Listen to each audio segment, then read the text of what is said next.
మీరు చూస్తున్నారు mister big బాబు YouTube channel. ఖచ్చితంగా లైక్ చేయండి, సబ్స్క్రైబ్ చేయండి.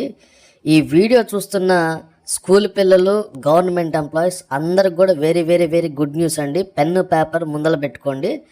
లేటెస్ట్ న్యూస్ ఏంటంటే సంక్రాంతి హాలిడేస్ కొన్ని మార్పులు అయితే జరిగినాయి. అవేంటో ఇప్పుడు చూద్దాం. ఆంధ్రప్రదేశ్లో విద్యార్థులకి ఈసారి భారీ సంక్రాంతి సెలవులు అండి. సుమారు ఆల్మోస్ట్ 9 రోజుల నుంచి 13 రోజుల దాకా అండి. అంటే టోటల్గా 13 రోజుల దాకా పాఠశాలలు అయితే మూతబడి ఉన్నాయి. ఇక ప్రభుత్వ ఉద్యోగస్తులకు కూడాను ఒక విధంగా వెరీ గుడ్ న్యూస్ అని చెప్పచ్చండి. అవేంటో ఇప్పుడు చూద్దాం.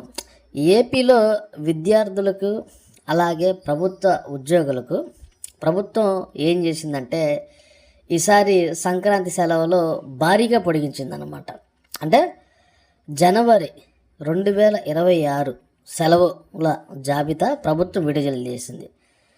దీని ప్రకారం జనవరిలో విద్యా సంస్థలు ప్రభుత్వ కార్యాలయాలకు ఏకంగా 9 రోజులు పెన్ను పేపర్ ముందర పెట్టుకోమని అందుకనే చెప్పింది. పెన్ను పేపర్ పక్కన పెట్టుకుని రాసుకోండి.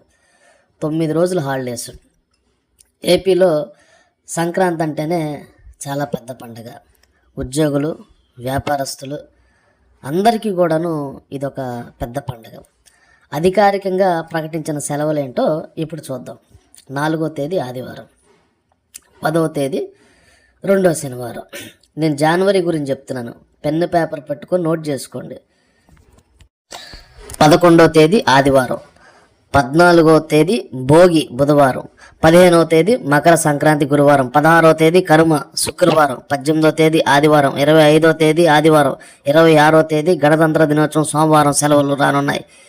ఇక ఆప్షనల్ హాలిడేస్లో జనవరి నూతన సంవత్సరం గురువారం 3వ తేదీ హజరత్ అలీ జయంతి శనివారం, 16వ తేదీ షబ్ ఏ మెరాజ్ శుక్రవారం ఉన్నాయి. ఇలా 9 రోజులు హాలిడేస్ అండి జనవరిలో. ఈ వీడియో మీద మీరు ఖచ్చితంగా కామెంట్ అయితే చేయండి. విద్యార్థులకు వచ్చేసరికి మొత్తం జనవరిలో 13 సెలవులు వచ్చాయండి. సంక్రాంతికి ఏకంగా 9 రోజుల సెలవులు ప్రకటించారు. ఇక ఆదివారం సెలవులు చూసుకుంటే మొత్తం 13 రోజులు స్కూల్స్ బంద్ కానున్నాయి. విద్యార్థులకు అదనంగా 12, 13, 17వ తేదీల్లో సంక్రాంతి సెలవులు అయితే ఇచ్చారండి. ఇది లేటెస్ట్ న్యూస్ అన్నమాట. దీని గురించి మీరు ఖచ్చితంగా కామెంట్ చేయండి, లైక్ చేయండి.